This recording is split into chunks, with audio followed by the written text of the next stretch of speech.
Hello, everybody. This is Charles Calhoun, aka the Shade Tree Pro, here at the beautiful Grand Vista Marriott in Orlando, Florida, where I own and operate my teaching business under the Shade Tree. Um, it's getting to be that time of the year, but I'm gonna talk about some things before I, talk about some things.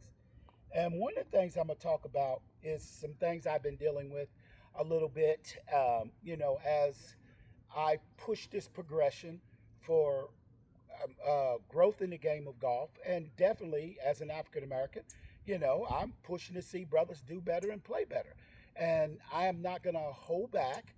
And if I see things that I don't like, and I've got the right to say it, then I'm going to speak up about the things. I'm not going to sugarcoat it because, like I said, when I see something, say something, and and I have no problem with that. Now I hear people say things, and I'd have to be honest with you. A lot of it is coming from my own bros, which I don't really make sense to me, but that's okay. Brothers got a right to say it. Is that a lot of cats talk about my approach, but I make the argument is what is my approach? Is that I served in the military. I was a squad leader. I was a captain in my teams back in the days, and yeah, I believe that in this soft society that we live in today now, is that you have to push. When you're a coach or something of that nature, you push. Now I don't. That ain't every day. Someday, even when I'm dealing with my students, some days it's just relax and fun or whatever. But other days, we got to push and we got to work. That's my teaching style. That's my coaching style. And if Butch Harmon can do that, then what makes it any different than me? And then when people argue about my approach, as I said before, they don't really know what my approach is. And then when I use words like, okay, if you don't like my approach, give me another approach. What are you talking about? Well, look, the way I'm looking at it, especially when it comes to dealing with brothers and sisters in this game of golf, whatever approach is being used, if there is one, to me, in my opinion, I don't think it's working. And if it is, it's moving at a slow pace. And I just think, and I've said it before, I still think I could do a better job. If nothing else, it's just getting the message out in a sense. Is that yeah, when we want something in society, we gotta be held accountable for the things that we want and the things and the actions that we take. And I have no problem being accountable for the actions that we take. Now, I hear other things talking about the language that I use. And the language that I use, when it comes to describing, my top down swing system and philosophy. Well, I tell you to take a good dead fingers grip. I think I wrote a book on it describing exactly what it is. And sometimes you got to read to learn what something is. No different than when you first learn about the golf swing. When you learn about the golf swing, you don't know it, so you got to read, you got to learn, or somebody can teach you, and then you learn these languages. Well, I think I made it pretty simple. That when I said, get the scapula up, because the scapula lifts the arms in a sense, and then bring the scapula back down to strike, because that's elevation and depression. What's so difficult about that? I broke down about, how the hands create that dead fingers grip. My book describes exactly what the dead fingers grip is. So I don't understand what's so difficult about that. I talk about the three body setup, the upper body, the middle body, and lower body. I gave an anatomical reason of why I call it upper body, middle body, and lower body in comparison to the traditional two body, which is upper body and lower body, which was based off the medical field. I gave the description, I broke it down exactly why I did that and what the reasons are for it. And I think athletically, it's more important to understand it from that perspective. Science basically says is that we accept something to better information comes along. And I think understanding that the shoulder girdle is a separate entity from the body cavity, only connected at the sternum by the collarbones, I think that gives you more ammunition for your guns to learn about movements and how these movements work in the golf swing. Now, y'all already know I'm not a big tech guy and a big technology, but I'm not against y'all's guys who choose to use that. That's fine. ain't got nothing to do with me. But the thing is, I don't use it when I'm teaching. I don't think it gives me an advantage or whatever, and it may not give me a disadvantage. It's just something I don't choose to use. I'm still an old schooler. I think I can use my eyes to tell where a ball goes, and I can tell by the way I listen to it, the sound of it, if somebody hits it good. And the reason I say this is because when you're on the golf course, you got to play by the sound of that golf ball and what the golf ball does. And if it don't go to perfect trajectory and it lands on the front of the green and you're able to put a putter in your hand instead of it being in the bunker where you have to hit a bunker shot and you can two putt or even knock that putt in, then hey, that's playing the game. That's how it goes. So I think the real problem is more so not by the language that I'm using, it's that I refuse to just give away these things that I've learned, just here on YouTube or whatever. If you really want quality, sometimes you got to pay for it. I've had many students that came to me and they saw up close and personal. They saw the things that I talked about. I was able to give them reasons why I do certain things. They've seen it up and close and personal of me hitting balls, hitting shots, whatever the deal is. And so I find it a little bit disingenuous when people are saying these things. And the truth is, and it's no disrespect to these people, but it's just these people that I'm telling you honestly, people, they're not experts in my craft. They might be in the industry, they might be, doing success in their business, but they don't have the expertise in the golf swing to be able to tell me what is or what isn't. They're only basing it about what they're learning from someone else when they haven't taken the time to learn what it is that I do, in essence, and why I do it. And, so that's a little bit disingenuous as well. So the thing is people, is that I know from my expertise of playing this game and the level that I played it in, and I've been a good player. And, and I still consider myself a good player. I still shoot in the 70s pretty consistent and regularly, with no problem. And that's reaching expert level. Am I the player that I used to be when my mind was so focused on the game? No. But I still, like I said, I still play some pretty damn good golf. And so with that being said, when I make arguments about something, the thing is, I get straight to the meat and potatoes. When I talked about the anatomical ends, and I said how that's fundamental, how is it difficult to understand that no matter what I do, if I set up the head, the hands, and the feet, that the hands will always swing underneath the chin and over top of the feet, how can you dispute that? So what's difficult about that to understand? I still think it's more about who I am and not people not wanting to give me credit for these things that they have accepted themselves to be. And then someone like me comes along who's done his research and said, hey, you know what? That may be a way, but let me show you something bigger and better. Now, if they're willing to accept the things that I'm saying, because so now technology's out, and then they're talking about, P1, P2, P this, shallowing that, those are not really important to me because I'm going straight up and back down to the ball. I don't pay a lot of attention to the ground force reactions and all that. To that language, you ask that to the average person, man, they're not understanding that. Let's be honest. But if I tell them, say, hey, listen, when you make a backswing, get your trail scapula up. That's what gets your arms up and bring it back down. Guess what? They can go exactly into to the book of anatomy and find exactly what the scapula is doing. They can see the movements of it. They can see, when I talk about the dead fingers, exactly how the grip goes and all those different things. They can see all that. They can see the head, the hands, and the feet when I talk about the anatomical end. So we need to get past this talking about,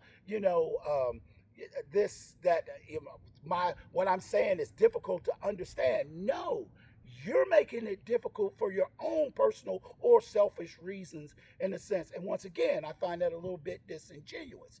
So, because as I said, I can't look, anatomically and know what P1, P2, P this, P that. I can't look at that. That's somebody who's made this stuff up to be that. Now, I call it the dead fingers in a sense because, like I said, when you discover something, you get to call it what you want. And like I said, many people understand that as the dead fingers, and a lot of my clients and students, whatever, they know this is being the dead finger, as well as they know that my catchphrase is always good golfing. I've had many things sent to me, nicely written or whatever. Always good golfing. That's a part of my lingo. When you're building a business, the biggest thing is you're trying to separate yourself, distinguish yourself from others. But don't get away from the core, the core values of what it is you're trying to do, which is create an absolute fundamentals. My anatomical ends, my dead fingers grips are absolute fundamentals. These are not debatable subjects in a sense. And I guess people may be disappointed because I'm leaving no room for debate, and when it comes to those fundamentals, and those are real, true, absolute fundamentals. They're non-negotiable. And so I just find it very, very interesting to me, dealing with those things. And when I say that all I'm doing is adding my flavor to some of the things that's already there, like I talked about Hogan's foot position, I think that's a phenomenal thing, But I've learned some things about the way this golf swing works, that when we focus on what we see, then what happens is the action actually might be something else. Like when I say, when you bend the arm, you straighten it. When most people focus on the bend, I might be thinking about the straightening more than in the bending. These are the things that this body works in opposite ways, in a sense. Little simple things, that goes a long way, which I call the little nails. So when I set up to a golf ball, as I said before, I got my good Hogan foot position. I got a good ball location, and I set up here. I take that club back and I make a swing.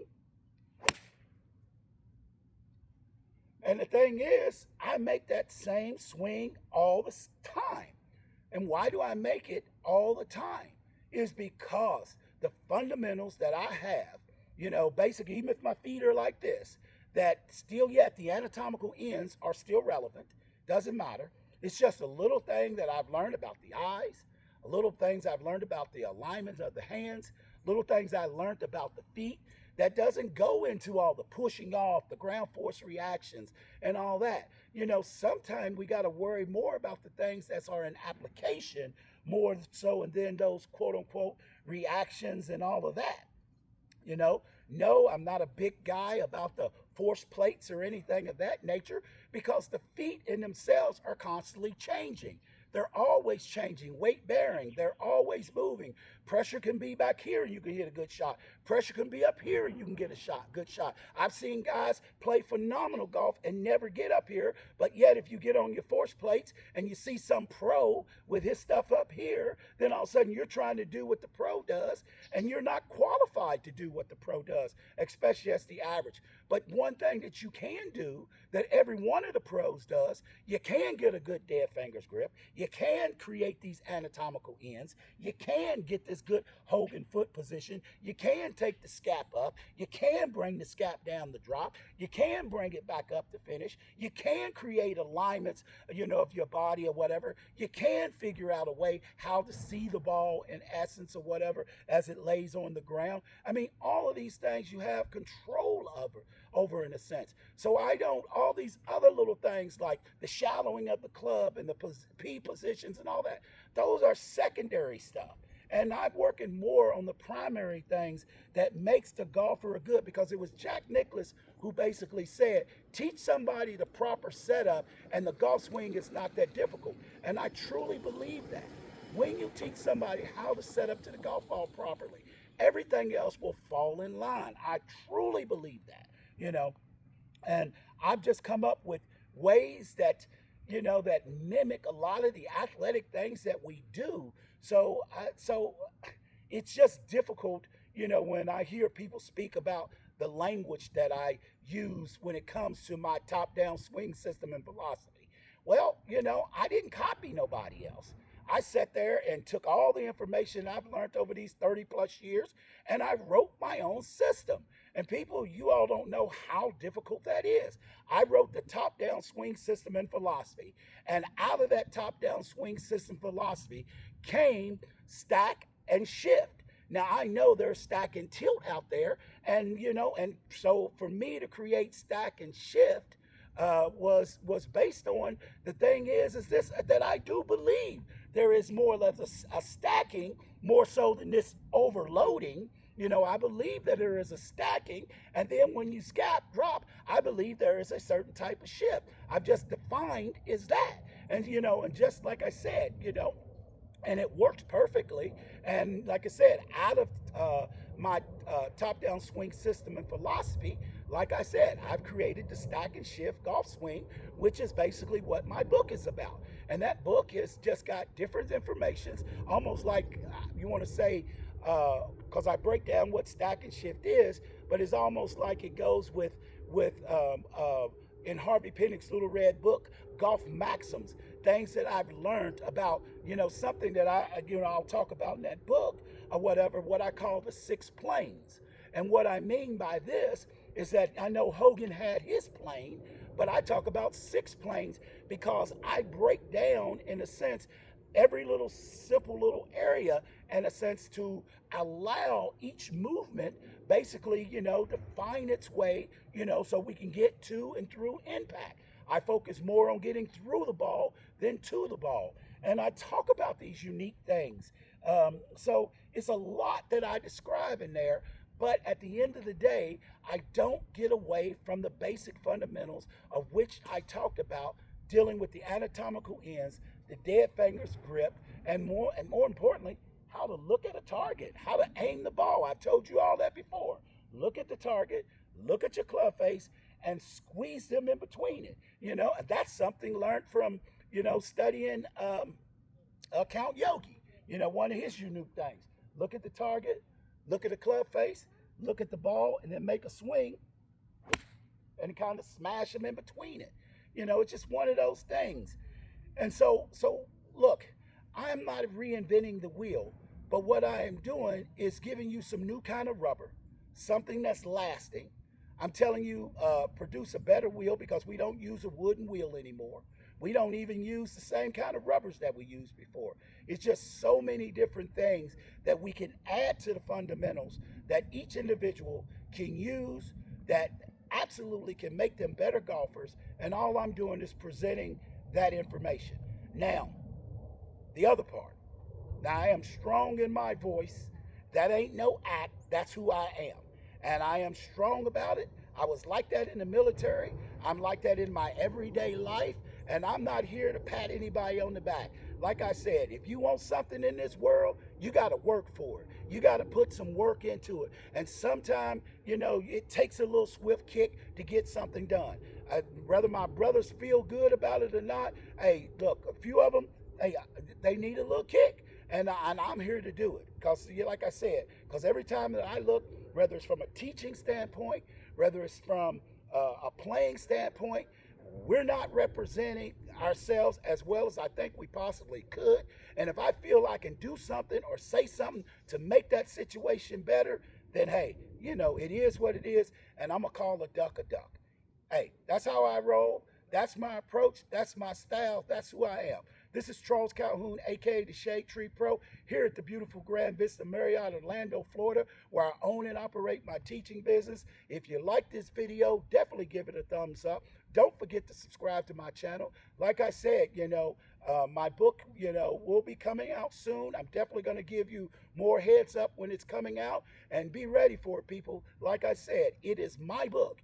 It is my Shade Tree Pro's top-down stack and shift book, created using the information from the Shade Tree Pro swing system and philosophy top down. Hey, this is Charles Calhoun, aka the Shade Tree Pro. I wish you all the best holiday this Thanksgiving. Eat a lot of food, stay safe, and you know how I do it, baby. Always good golfing.